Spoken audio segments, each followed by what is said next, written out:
தன்னுடைய பாடல் வரிகள் மூலம் வாழ்வியல் தத்துவங்களை பாமரனுக்கும் புரியும் வகையில் எழுதியவர்தான் கவியரசர் கண்ணதாசன். இவ்வாறாக அவரது பாடல்கள் வெற்றிகரமாக வலம் வந்து கொண்டிருந்த வேளையில் கல்லூரி பேராசிரியை ஒருவர் வானொலி ஒன்றில் திரை இசை பாடல்களும் இலக்கியமும் என்ற தலைப்பில் கவிஞர் கண்ணதாசன் பாடல்களை சுட்டிக்காட்டி பேசியிருக்கிறார். அப்படி அந்த கல்லூரி பேராசிரியை பேசும்போது ஒவ்வொரு பாடலும் எந்தெந்த இலக்கியங்களிலிருந்து எடுக்கப்பட்டு கையாளப்பட்டிருக்கிறது என்பதை கோடிட்டு காட்டியிருக்கிறார் அந்த பேராசிரியை. அந்த கல்லூரி பேராசிரியையின் வானொலி ஒலிபரப்பு வெளியானதும் அந்த பேராசிரியைக்கு ஒரு போன் கால் வந்திருக்கிறது. போனை எடுத்தவுடன் மறுமுனையில் பேசுபவர் தன்னை கண்ணதாசன் என்று அறிமுகப்படுத்திக் கொண்டு, நீங்கள் பேசுவதை நான் கேட்டேன், மிகவும் அற்புதமாக பேசியிருக்கிறீர்கள், வாழ்த்துக்கள் என்று கூறிவிட்டு, நம் மொழியில் உள்ள பல்வேறு இலக்கியங்களும் இதிகாசங்களும் சங்க நூல்களும் படித்தவர்களான உங்களுடனே நின்று விடுகிறது.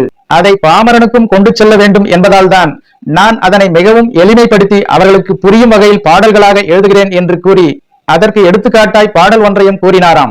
கவிஞர் கண்ணதாசனின் இந்த பேச்சை கேட்ட பின்னர் தான் பேசியதை நினைத்து மிகவும் வருத்தப்பட்டாராம் அந்த கல்லூரி பேராசிரியை. வாழ்க்கைக்கு தேவையான நெறிமுறைகளை கடைக்கோடி மனிதர்களுக்கும் கொண்டு சேர்ப்பதில் திரையிசை பாடல்களுக்கு ஒரு மிகப்பெரிய பங்கு உண்டு. இதனை கருதியே தன்னுடைய பெரும்பாலான எழுத்துக்களில் இலக்கியங்களை மிகவும் எளிமைப்படுத்தி தன்னுடைய பாடல்களில் பயன்படுத்தியிருப்பார் கவிஞர் கண்ணதாசன். இப்படி வாழ்வின் ஒவ்வொரு சூழலிலும் மனிதர்களுக்கு தேவையான தத்துவங்களை அடிப்படையாக கொண்டு பாடல்கள் எழுதப்பட்டதால் தான் கவிஞர் கண்ணதாசனின் வரிகள் காலம் கடந்தும் நம் நினைவுகளில் பொருளுகின்றன.